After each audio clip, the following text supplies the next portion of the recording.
I am so happy to be here this morning and to be moderating this panel discussion. We have three distinguished individuals whom I've all had the pleasure of meeting over a course of time. I've probably known DeZell Plump the longest.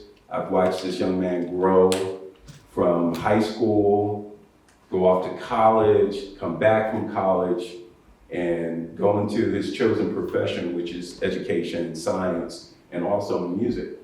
Tiffanie, I had the pleasure of meeting just recently, and she has turned out to be a remarkable young woman. All the work she's doing here in Alabama, fighting for justice as a warrior here, and many other things. And Mr. Clinton Woods, who I met just a few weeks ago, who is serving his city, his community, as a councilman here in Birmingham.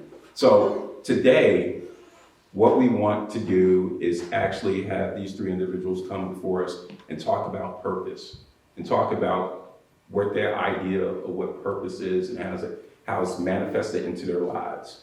So my co-moderator is my lovely wife, Dr. Samantha Briggs. Don't you like how he figured out I was back here? So we're gonna tag team throughout this process. So I'm gonna have my lovely wife come before us. I'm tag team.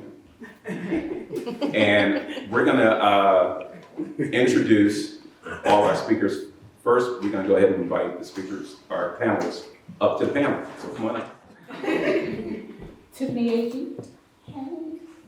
So Tiffanie earned a Bachelor of Science degree with a major in sociology and a minor in history from Texas.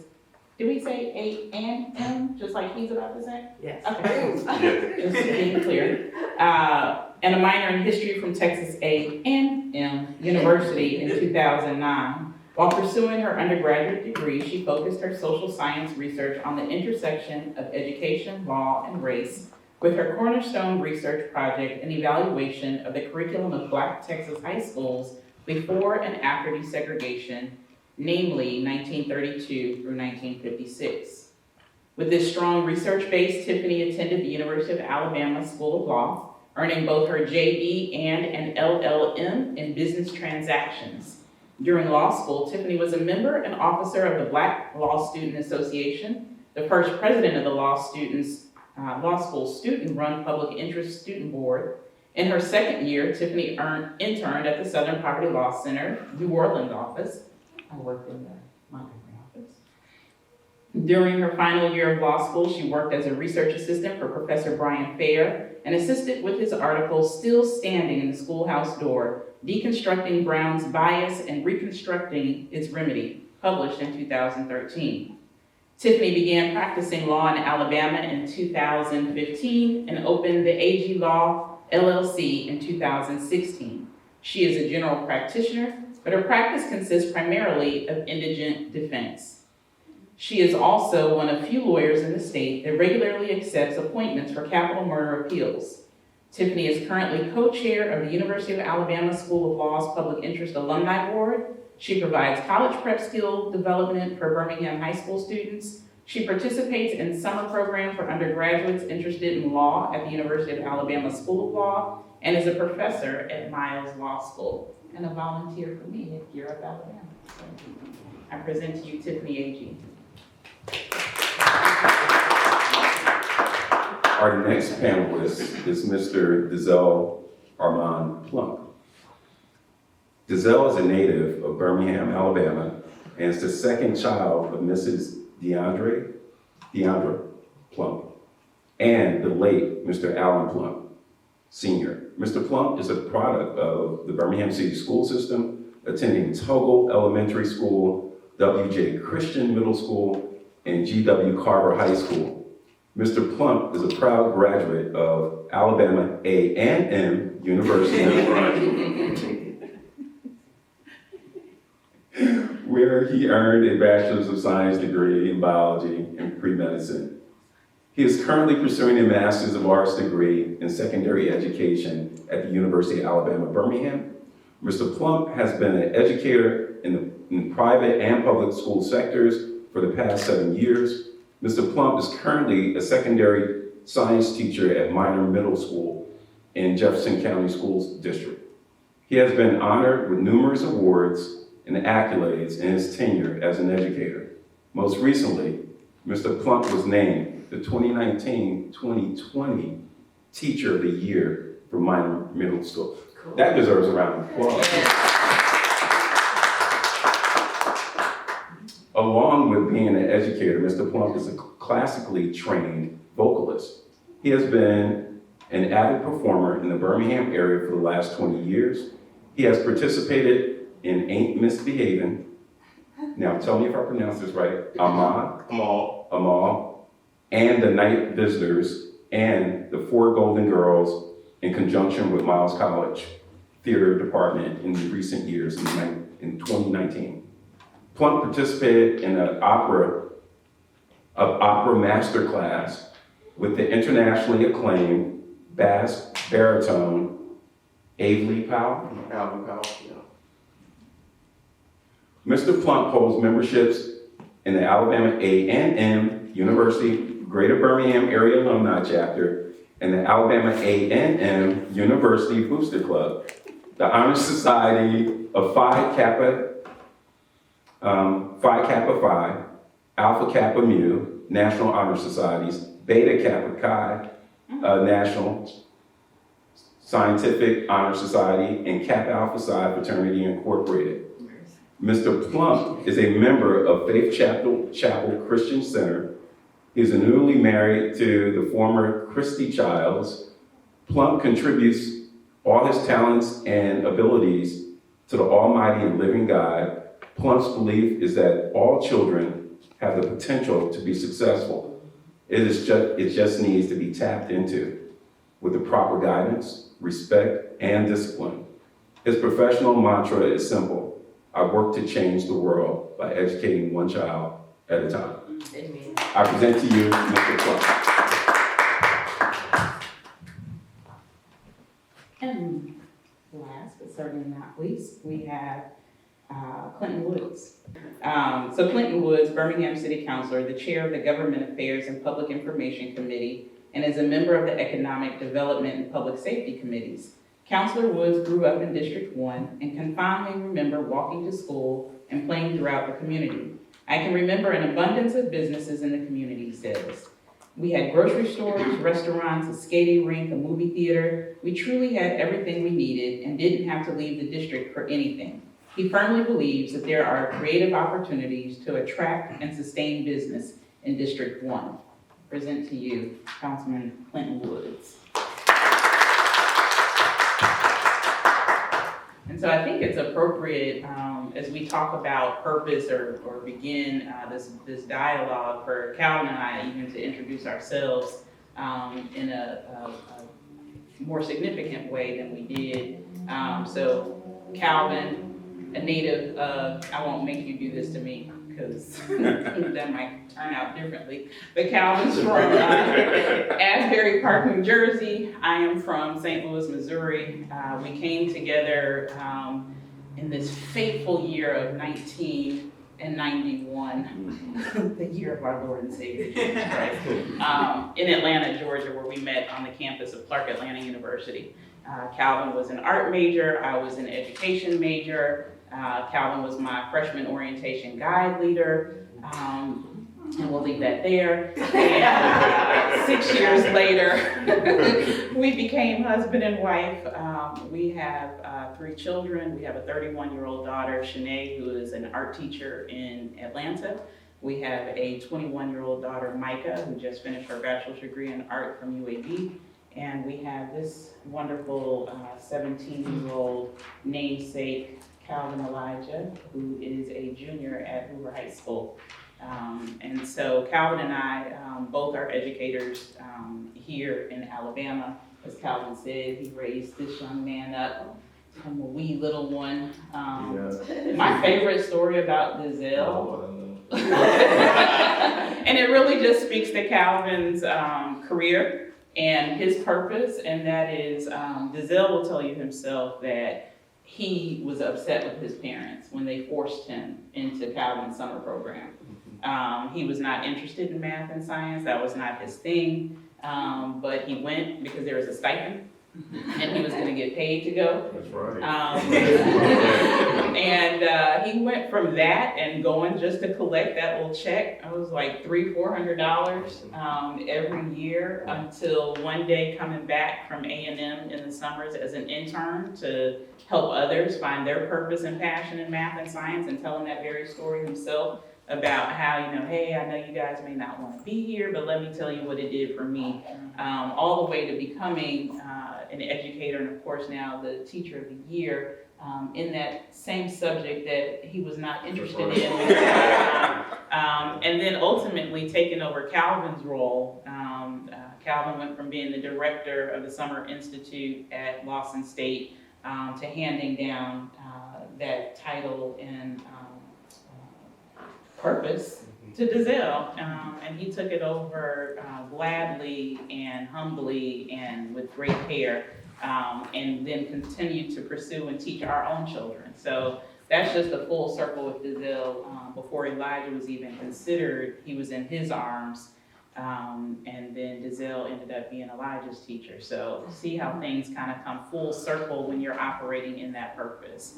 So my wife is a lifelong educator. She went to education before I even realized what my calling was in terms of education. She was an education major at Clark Atlanta University. I was an art major.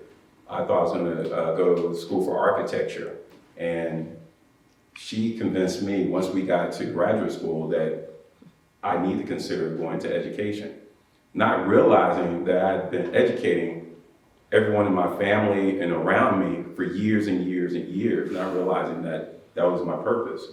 My wife is a very passionate person, and anyone that knows her knows how passionate she is about education and helping others. She always gravitates toward the least person in the room, the person who is back in the corner, shying away from the crowd. That is the type of person that my wife is attracted to. And she's always trying to pull out of individuals that light that we all emanate. So, I like that. you like that? So, Right, thank you. so my wife is a beautiful, wonderful person, and if you don't know what she's currently involved in, she is the director of Gear Up Alabama. She's working with over 10,000 students throughout the Black Belt, and she has had a tremendous impact on their lives, and she's going to continue to have a tremendous impact over the next few years. So, this is my wife, Dr. Samantha Briggs. We have on this program 2 quotes, I think. Yep. Yeah. One is Proverbs 19:21. Many are the plans in a person's heart, but it is the Lord's purpose that prevails. And the other is Romans 8:28. And we know that in all things God works for the good of those who love him, who have been called according to his purpose. We have one more. Oh, I'd like to share. sure, please. I think this is Proverbs 4:7. Wisdom is the principal thing. Therefore, get wisdom. In all thy getting, get understanding. So I'll add that. So we're gonna pass the mic up there to, you all have your own mic? Oh, yeah. Do they work or is it just? It's just okay. Okay, so we'll pass the mic up there, and if you guys want to add anything to your identity, who you are, anything extra that we didn't discuss, and share a little bit, I'll hand this document up there with you, and if you want to choose one of those quotes and maybe apply it to what you have going on, then let's do that.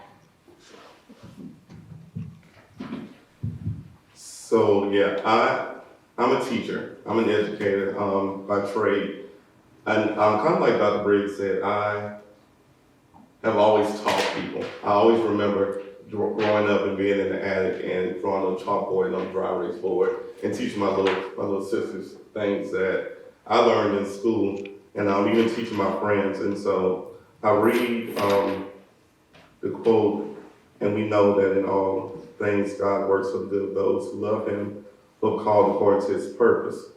And even the other one that talks about his purpose prevailing. I didn't want to be a teacher at all.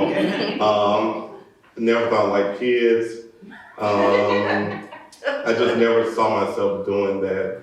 And he was always orchestrating this thing, just always doing what he does best. And so putting me in the hands of Dr. Briggs and so many other teachers and my parents and just kind of orchestrating this thing. I was supposed to go to dental school, and I started to substitute teach because I was a broke college student, well, a broke graduate, and coming back home and living at home with my parents, and my dad was a teacher, and he was like, might as well just substitute. I was like, okay, that's gonna help me pay my DET.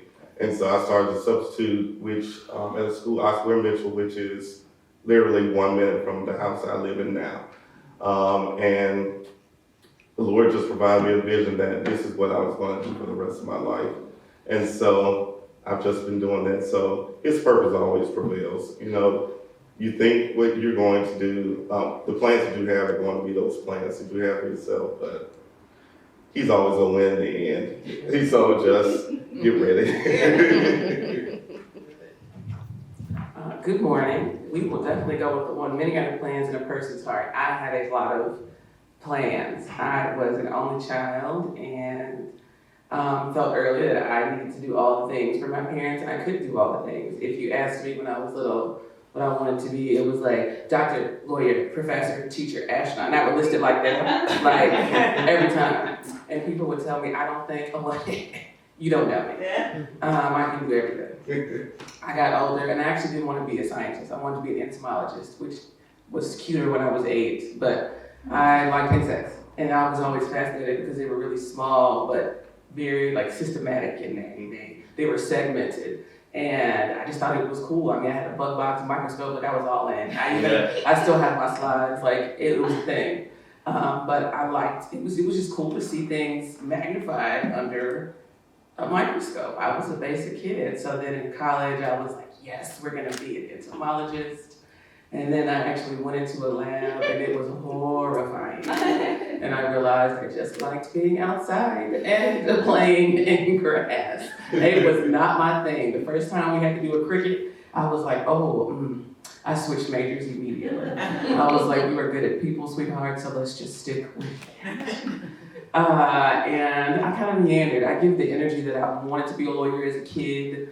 I grew up like that. That was not it. It was not my thing. I knew I could read well, write well, express myself well, and I was good at people. And however that was going to manifest itself was what I was going to do. And none of that felt like science though. Science was very isolating, and it just didn't have me around people a lot. And I just, I thought maybe it was a sense of discovery, so that's what I kept. Like maybe it was you trying to understand how very small things work together in a larger system. And so I tried to understand how science helped me understand complex problems. So that was my thing. My gift was navigating complex information and reducing it in a way that's accessible for people, which requires me to know my audience, because I can reduce it in a way that I understand, but if my audience doesn't, then I fail to do my job. And so I hate this story because it sounds so basic, but I Googled people who like to read and write, and it was like a list of professions, and it said lawyer. I was like, oh, that sounds cool. I took the LSAT, stumbled into law school, literally. I went to Chicago my first year, Loyola in Chicago, and I had $300, and that's it, in 2 weeks to find a place. So I know I've been living God's purpose from that point forward. It was one of those stories where it was like, look, people around me were wondering what I was doing. Y'all have been wondering what I've been doing my whole life. Just ride with your girl, and I promise you it'll work itself out. And my mom was definitely that person that was like, okay, I'm with you. And covered me with prayer extensively. She's so funny, that's her favorite. She's like, I still cover her extensively with prayer. And I like telling my story because I give the energy that I had together, and I stumbled into everything. The only reason I'm here is because of prayer, and I showed up. I tell people all the time, there are so many times in my life I was crying, I don't want to do it, it's too much. And it was like, I'll give you the strength to show up and let me work through you when you get there. You don't have to have enough for then, you have to have enough to get there. And so even now I do the same thing. And so now, as my bio said, I represent people who I'm vulnerable, but I represent the people that it's not sexy. Like, it sounds nice to represent, to be a lawyer. It sounds fancy. You have lots of TV shows. The people I represent aren't the fancy ones. All of my clients aren't wrongfully convicted. Like, some of them did exactly what they were convicted of. It's not the sexy story to tell, but that doesn't mean we don't have equal application of the law. And so I'm a very simple girl. People tend to think that I'm fancy, I'm not. And it's all rooted in what I believe. If God's grace and mercy and unfailing love is for everybody, then it's my responsibility to be that vessel on earth now. And that's a difficult position to be in, because Christians are actually the main ones that ask me two questions. Well, what if they're guilty, and do you go see them in prison? And those are the questions people always ask, and it makes them uncomfortable when I talk about people the way I do, right? If I have a passion and heart for people, I can't discriminate on where I disseminate my grace and mercy and love. Now, it sounds easy to me in that it sounds very flowery, but it's difficult because it makes people uncomfortable. I generally don't make people uncomfortable, but then when I tell them what I do and who I represent, sometimes they impugn my character. Sometimes they question, we thought we knew you, but you are representing somebody who has been accused or convicted of doing very bad things. And I have to be okay with that.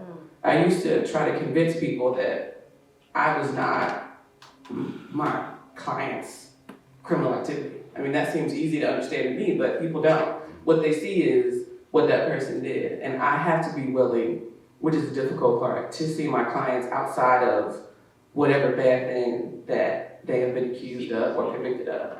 When I was in New Orleans, they always told us, before we go into prison to interview somebody, never look at what they did before you meet them. That was always a rule that I was committed to. And they told us, if you don't, everybody's human. And if you start looking at what they did before you meet them, you'll frame them based on that information. And it was, I think I messed up once, and it was completely different than what it usually was. And so I stick by that now. I try my best. I get a client that's been convicted of killing somebody, and I'm like, okay, my number one job is to write you a letter, tell you I'm coming. And I go see you. Usually I get phone calls from people's parents because they're in jail, and their grandmothers or somebody gets information that he has a new lawyer. And so I get to know their families, and so it's my responsibility. I have to actively make sure I keep their humanity in my focal point, because I have to dig through all these facts about them, but I'm their advocate. If I'm trying to convince somebody that my client is not beyond redemption, I have to believe that. I don't care what the lawyers do. I have to personally believe that Jesus died for everybody, we are here, his unconditional love is applicable to everybody. If that's true, that's the point we write from. But that's a difficult place to be when I'm constantly reading what they said you did, right? If they said you took somebody's life. And so I think that that's my purpose, and I constantly have to live it. And I think that's where God is like, I had other plans. I did not have plans to do this.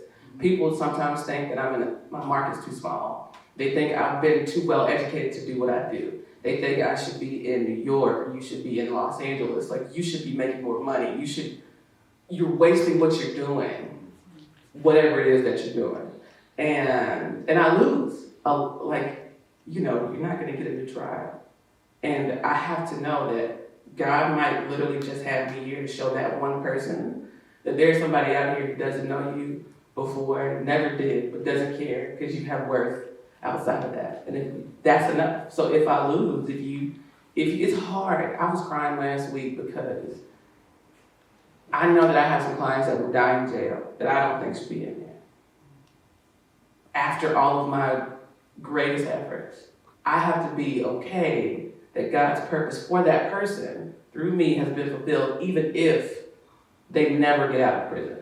I think that's a heavy burden, and I think one of my responsibilities is to constantly focus on God through that, because if I don't think that I'd be able to endure the heaviness of that burden. And so I think that whatever my plans are, at this point I just let them go, because God's purpose and seeking that daily is the only way that keeps me on this current track. Thank you. Thank you. First of all, just excited to be able to share stage with these two incredible individuals, but One thing I'd like to share is just the fact that, whatever your purpose is, like God will equip you for it.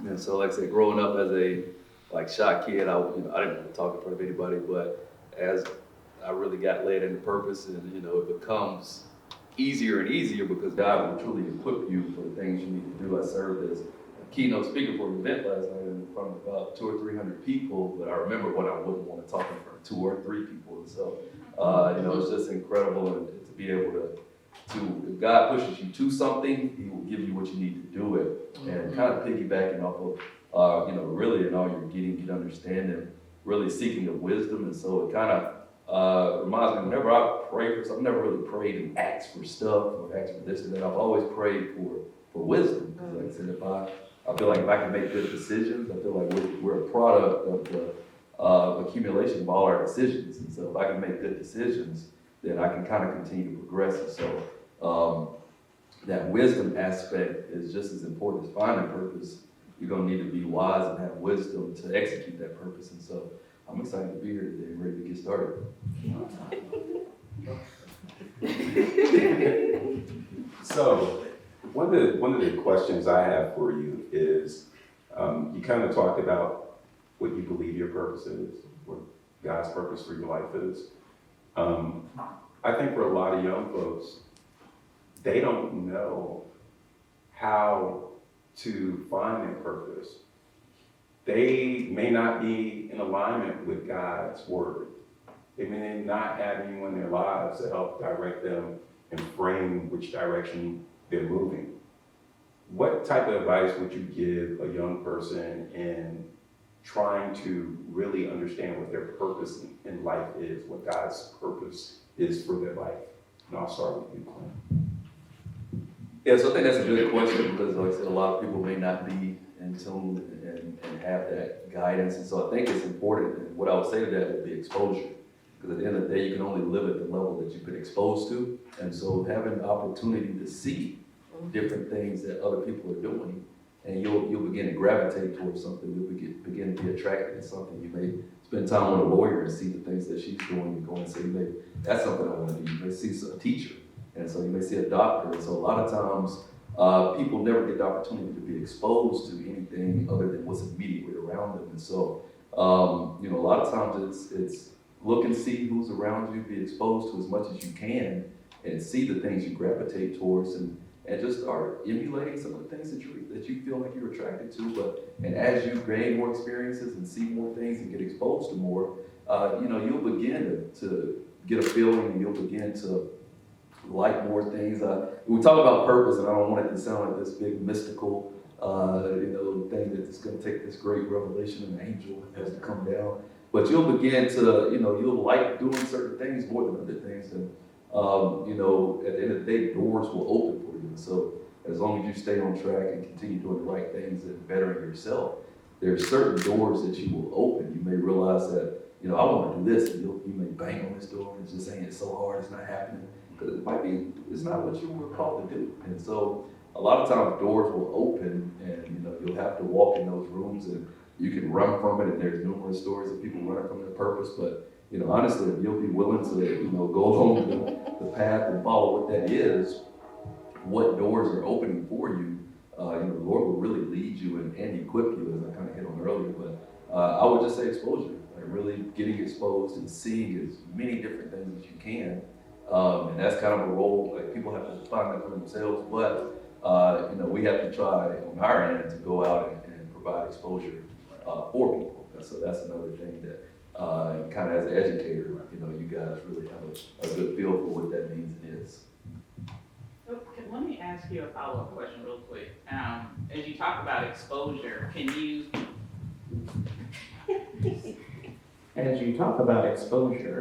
could you bring your family into that, and maybe how your own family influence exposed you to your purpose, and were you obedient, disobedient in answering a calling from your own family? Because I think that's another important thing is we talk about young people, oftentimes young people are conflicted with what they want to do versus what others are telling them they need to be doing. Wow. Yeah, so that's good. I think, yeah, so like I said, my family, I have an interesting, like I said, family with a lot of history and a lot of very outgoing people that don't mind speaking. So that was never me growing up. And so I was just, I kind of just watched and learned, and I had the opportunity to be exposed to a lot of different people. And, I shared a panel with Mr. Plump. His father was one of those kind of 5 people in my life that was extremely impactful. He was my teacher and football coach middle school. So having people like that would just tell you, directly, like, you need to do this, you need to stop doing that. And having those people, my dad was a business owner. He was a deacon in the church, so I kind of grew up in the church. I guess I can tell you a little bit of my background. My granddad had 13 kids and 7 boys, 6 girls. 5 of his sons are pastors. 2 of his girls married pastors. 1 of his girls is a pastor. So we grew up in church. So I was exposed to that and spending time there. But also my dad owned a business, and he would literally just take and drop me off with people that he thought I needed to learn something from. And so as a quiet kid too, I just listened. And so I learned to listen because I did not want to talk. So I listened, and so I was able to soak up a lot. But I think overall I was very sensitive to learning, and so I always knew I wanted to be successful, knew I wanted to make a bunch of money, so I was willing to listen to whoever would teach me those things. And so as I kind of progressed in that space, I began to realize my own purpose. And I won't say I ran, I might have hesitated, but I did run. So, I think it's just being willing to listen. And so I think that key piece is goals. And so I think that having goals and understanding what your goals are will make it more likely for you to be able to listen to people that you feel can lead you towards achieving those goals. And so I think that, the listening piece for me, and I think I backed into that just because I did not, I felt like I was around so many people that would talk. I probably couldn't have got a word in if I wanted to, but it forced me to learn to listen. And I think that was one of the best traits that I could have developed. Hi, Mom. That question, anyway, I'll always tell the truth anyway. I definitely was a kid that ran, and I'm okay with admitting that in the public, but I recognized early that I was good at a lot of things, and a lot of people, I was always the black kid in white spaces throughout 99.9% of actually all of it, basically. And I always felt a lot of pressure to be like that kid that, I was high second girl at elementary school. I don't even think you should have GPAs, before like high school. But I had one in like 3rd and 4th grade, like that's trash. But anyway, I had to work through that. But I think that it was there's nothing wrong with achievement. It was just lots of pressure about achievement, like you will be successful in whatever it is, and success looks like this. And it was a struggle when I was not successful, because then I would internalize, well, what's wrong with me if I can't do this? And then it was like, well, you can ask questions, you can ask for help. And so it took a lot for me to understand that you're not going to know everything, and you have to be willing to do the work. Because school wasn't hard for me for a long time. And so then it was like, I conflated that with work. Like I conflated good grades with work. That didn't make any sense. And I learned that later on in life. But I was often disciplined to make sure I did what I was supposed to do, whatever my role was. And I remember being afraid of graduating, because school would define that structure for you. Like school told you when you're supposed to be at school, what you're supposed to do, how you're supposed to do it, and then there was always the diploma. But I remember graduating law school, like, what do you do now?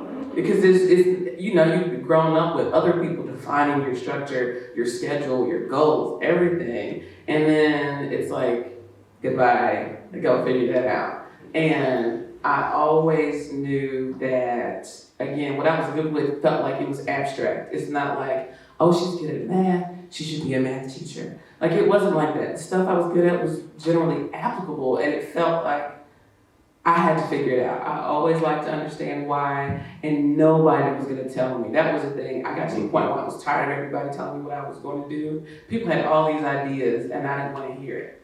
I was gonna figure it out myself because I've always been different than people around me. And I felt like my career would look different than the other, whatever it was. Never been your average anything. I've always been like the outside the box type person. And I wanted to be an adult who could manifest that in her career.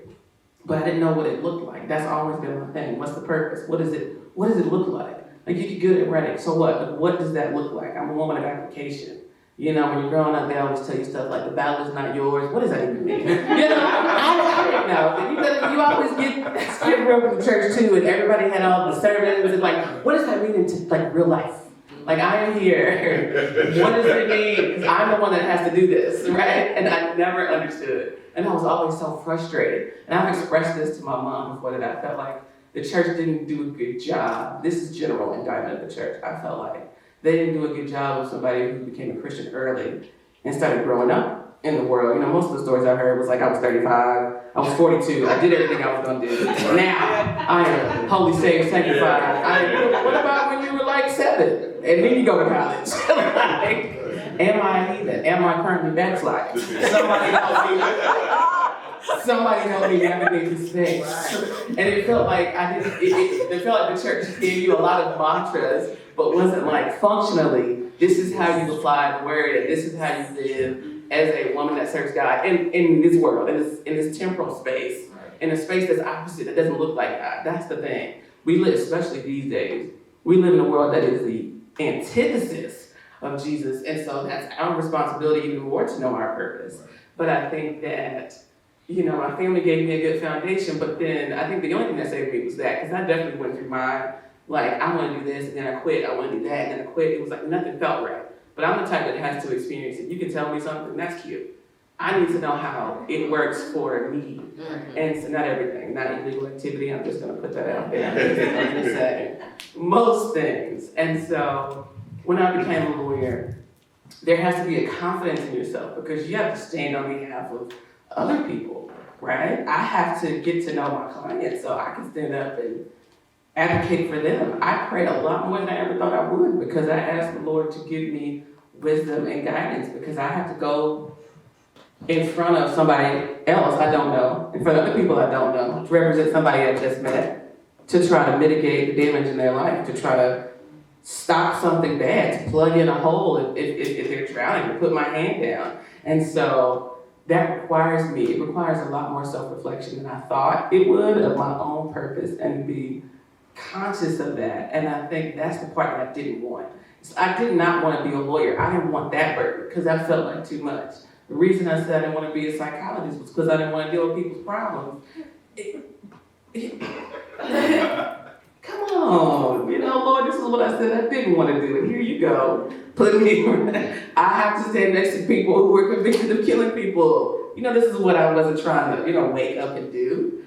But at the same time, I value the fact that I'm the one who chose to do that. And so as a young person, I think the one thing about me was that I was willing to try. And I think it goes the same thing. Like if just go places, try something new, and be honest with yourself, and listen to what's on the inside, because that's the one thing I'm good at too. Everybody on the outside can tell me one thing.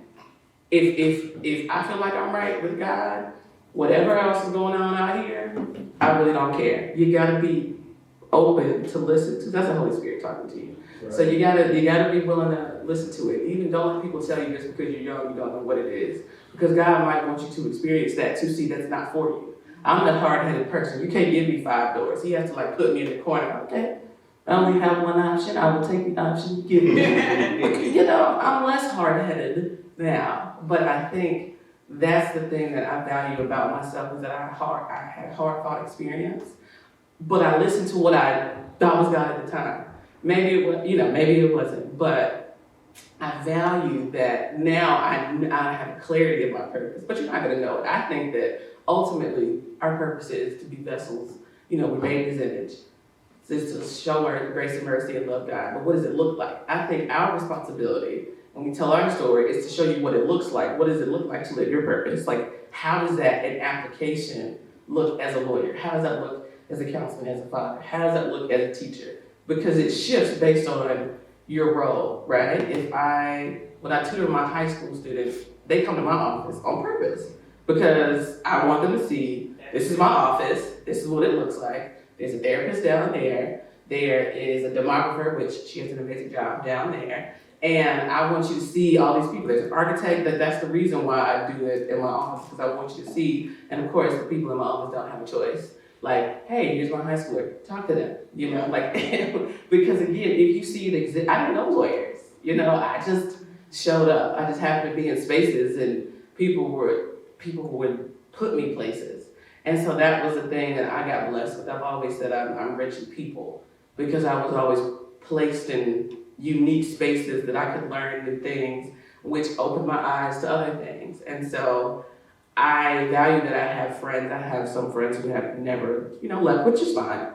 But they used to talk about how you have Buddhist friends, or somebody with an ethnic sounded name commented on my Facebook early on, and somebody messaged me like, your friend sounds Muslim. They are. Like, and it's okay. Like, Tiffanie, why do you have so many gay friends? Like, people just would be uncomfortable that I had such a wide variety of friends. And I said, I don't intentionally seek out a diverse friend base. I like people whose energy match mine, and you always know that I'm the same person. And so my purpose at a basal point is just to be myself, whoever that God has to be. Because I think purpose does sound lofty. It sounds like when you get older, you're gonna figure it out. No offense to anybody older than me, but like, as we get older, I realized y'all did not know what y'all were doing and or what was going on. And so I was a little offended because I felt like when you hit a certain age, it's supposed to be like, it was gonna be like basically like Enoch, but not. Like God was just gonna come down and then I was just gonna know all the things. Did not work. But I do think that when we seek wisdom, our life, we're just constantly getting better and better at manifesting our purpose. Because God always knows our purpose. And I think that it's just our job to seek wisdom so we know how to manifest it as our roles shift and change and as we know more. So they said everything that I wanted to say, but really just listening to them talking about exposure. First I'll talk about my parents and my family. And my dad was an educator, my uncle was an educator, my grandmother was an educator, and I was always around educators. And so those were the people I hung around, always were listening to them. And so having, I guess, just an image of, to me, what a really intelligent person looks like, who's really doing something good. I want to do that. I knew I didn't want to be a teacher. I ran from that. I struggled with God in my quiet time when I came back. I was like, Lord, I don't want to do this. I'm not going to do this. And that was the only thing that I had the option to do. I was kind of hard-headed, kind of like what Tiffanie was talking about, but that's exactly what's important. And so in your quiet time and listen to the Holy Spirit, which really is the person inside, listening to that person, you get to know exactly what it is that you're really good at. And so the other thing I just wanted to add was seeking good counsel. Yes. Just really, really, really knowing who is there for you, who knows what your great attributes are, who you can trust. And so every day I go into the classroom and kids are going to fight me on everything that I say to them. Everything I say to them. And I say, y'all know I love y'all, right? And they say, yes. I say, I really need you to trust me. I know you just a little bit better than you probably know yourself. Just trust me. And so I feel like that's what I did. I trusted those individuals who were placed in my life. And they challenged me. I even think about Dr. Briggs a few years ago. I was working at the school. I was very complacent with what I was doing. Still working in purpose, but I was teaching science for high school and teaching choir as well. And he was like, man, you need to get another degree. And I was like, okay, I don't have time. I have to teach these children. I have to have choirs. We have to go to these performances. I have to take them to St. Louis. I have to do all these things. Then eventually, the Lord kicked me out of that place of complacency. He really did, and it was really a struggle for me. And I kind of now realize, I want to further equip you for what it is I have for you. And you want to do what you want to do. and I just have to put you in that place. And so we had great conversations. So as I just always reflect on the images I have had and have now, it's about seeking wisdom in God's word, but also He's working in people and through people. And so that's also just seeking good counsel.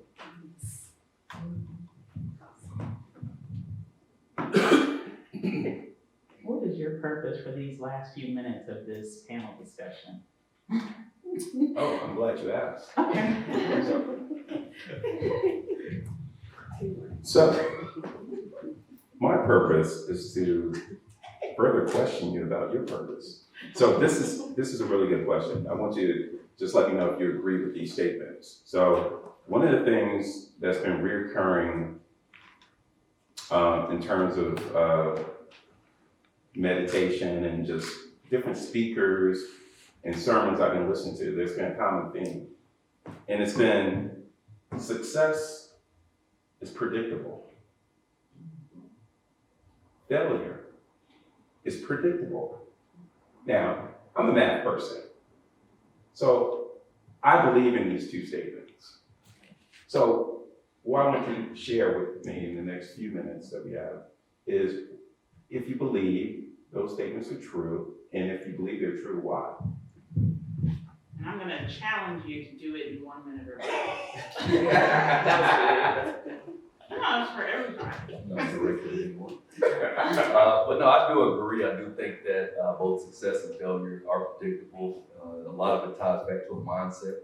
But in a lot of cases, it's just making up your mind to do what you said you're going to do because you know a lot of things. I like to take like fitness and different things like that. But it's an example I use. If you want to get stronger, if you want to get in shape, you know, there's no secret in how to do it. It's just will you take the steps necessary. If you want to get smart, if you want to make good grades, there's no secret on how to do it. It's just, will you take the time to study, to prepare? And so you can predict things based off of what other people have done. And as a math teacher, statistics, you know that, if you study 3 hours a week, it's this likelihood that you'll make an A if you study. And so I was an economics undergrad, and people don't tend to like me here talk about economics because it's not as popular, but so we talked about, there's a concept called opportunity cost. And so for me, and I won't tell you which decision I made, but there was a certain opportunity cost when it came to the difference between making a D and a C and a B. And so, the difference in a D and a C might have been an extra 30 minutes of studying a week. The difference in a C and a B might have been an extra 2 or 3 hours a week of studying. But the difference in a B and an A might have been an extra 6 or 7 hours additional studying. And so you had to make that decision. Was the A important enough to you to study another 6 hours a week, or was the B solid enough? And so a lot of times you have to make those decisions of, if you want to be successful, how successful do you want to be, and are you willing to spend that time necessary? And I'll be honest, I took a lot of B's when I could have, chose to spend that extra 6 or 7 hours elsewhere. But it is predictable because a lot of times you know exactly what is required of you to do it. And so you can see that in the text with examples in biblical stories. You can see that in the real world with examples. There's no shortage of people who have been successful. And, I've studied a lot of different people. And so a lot of the things each person did, whether it was the Bible or the real world examples, were the same. A lot of those steps were very similar. So I do agree with both of those statements and think that a lot of success or failure is in your own hands in a lot of cases. I agree that success and failure are predictable in life, i.e. everybody will be successful at something. You will always fail at something, but I don't necessarily think how to manifest are predictable, if that makes sense. You are guaranteed successes, you are guaranteed failure. What you're not guaranteed is how you come out on the other side of each one. Success can have a negative effect on you too. And so I'll give an example. I took the Texas bar because I had no desire to practice here. I did not want to be here. I was never going to be a lawyer here. I was never going to open a firm here. Clearly, I had a list actually in my journal about what I was not going to do. And I took the Texas bar more than one time, and I got very close every time. And I did not pass, and I was furious. That is abject, that's objective failure right there, several times. And I had never had that much aggressive failure, like directly. I passed exams. I don't fail things. I never did, and then here I was. And then I was angry. Finally, I came back to Alabama and didn't study because I was on strike, whatever that meant. Because who was that going to negatively affect, right? And then I passed it. And I was mad. Because what did I tell you? Not working here, Right. not practicing here, not none. My mother loves the story. My church members never let me forget this, that they prayed me back here. But it was a response to the failure, right? I had options. Maybe I wasn't meant to be a lawyer. Maybe this wasn't the thing, right? Because you clearly are a failure. I took those failed tests as you are a failure as opposed to you just didn't pass those tests. And so it was either internalize that failure or learn from it, try something else because you were not objectively and in totality a failure, and then see what happens. And then one thing leads to it. Oh, mom, here she goes. She's always see, look at my baby. Your blessings were in Alabama. They say that to me every other week. But again, I have to be okay that success and failure happens all the time. But in that, you can still live your purpose. And whatever failure in my eyes, I don't believe it's ever failure in God's eyes. It's just Him cultivating me all the time and growing me to manifest His purpose clearer and more succinctly for other people. Yeah, I definitely agree. And work with children, I'm trying to always transform mindsets. And it's always about perspective and changing your mind, transforming your mind. And so you have this student who they're not doing very well, and you're trying to encourage them to do well. This is what's going to take in order to be successful. Then they fail. They don't, they're making F's or they're making D's, and then they think, I want to miraculously make an A the first time that I actually studied. And it doesn't work like that. And so in those instances, you are coaching them that, you're going to fail a little bit, but you did better, this time you did the last time. And so you just keep going and you keep doing it, you keep doing it. Then eventually you get to, I guess, the purpose or where you thought that you were going to be, whatever your goal was.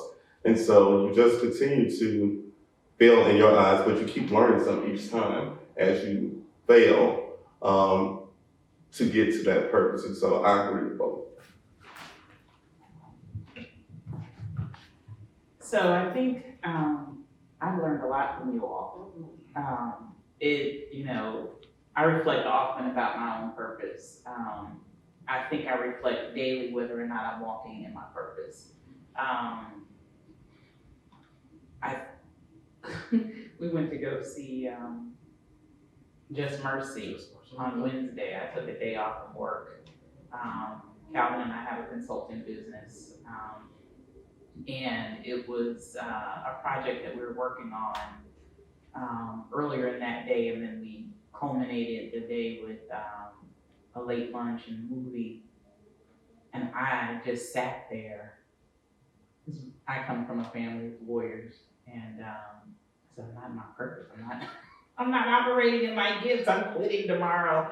I was all ready to quit UAB the following morning. I was over it. And I had to settle myself down. I had to recenter myself and really reflect on that concept of purpose and gifts. I started off as a kindergarten teacher.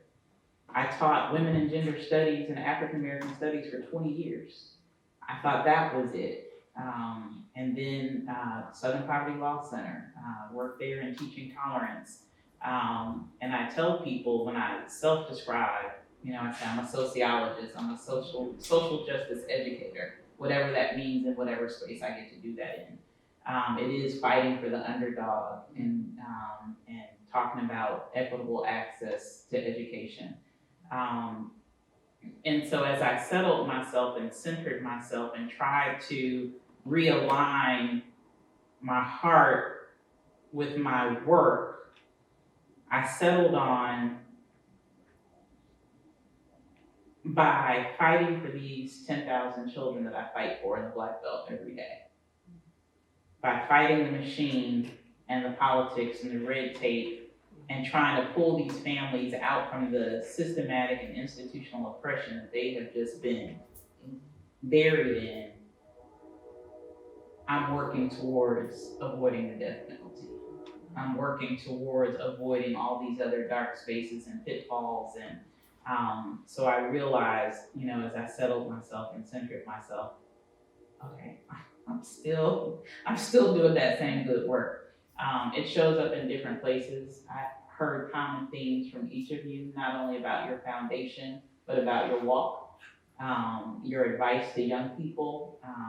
And so I think it's a really good example of how, do you identify as a politician? Not yet, they're pushing me to. Okay. So how as a community servant Basically, that's what I said. in politics, a community servant as a lawyer, a community servant as an educator, there was common theme throughout. And I'm grateful that you had the opportunity to share with us, what purpose is to you, how you got to where you are today. And I have a feeling, especially considering we're the parents of a child probably about your age, and we hear daily that the dream is still growing. So I look forward to what comes next. I look forward to hearing and seeing more good things from you all, because I know that your stories are, I wouldn't even say, close to midway. So it's exciting. I know. I received that. Yeah. Yes. Close us out, and then we're gonna have Jasmine come and bring us a song. So just a couple of last comments and some food for thought. So as I'm sitting here listening and how we identify ourselves in terms of our profession, educator, lawyer, councilman, shying away from the word politics, government, finance, but all these things make up communities. As a matter of fact, Jesus spoke a lot about government. I think he even stated that that's what he's bringing, God's government to earth. Thy kingdom come. So whether we view ourselves as politicians, government officials, we are. And we're all those things. But think about this. If you had to detach your title of your profession, how would you frame your purpose outside of your profession?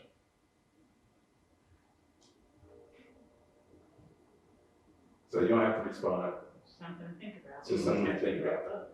So I will go ahead and close this out in a prayer, and then we'll have Jasmine come and bring us another song.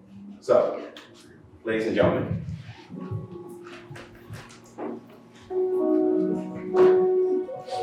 Lord God, thank you for the opportunity for these young individuals to come before us today and allow themselves to become your vessels and share your word and your wisdom. Lord God, we ask that you continue to provide us with wisdom and knowledge and discernment so that we can hear your voice through your Holy Spirit to allow us to fulfill your purpose for our lives here on earth and bring forth your kingdom. Lord God, we ask that everyone here, all the young folks, that these words have a deep and meaningful impact on their lives and allow them the opportunity to think and just contemplate what your purpose is for their life. Lord God, we ask that all of us here be advocates, to be in a position where young folks can come to us and seek our advice. Yes. Lord God,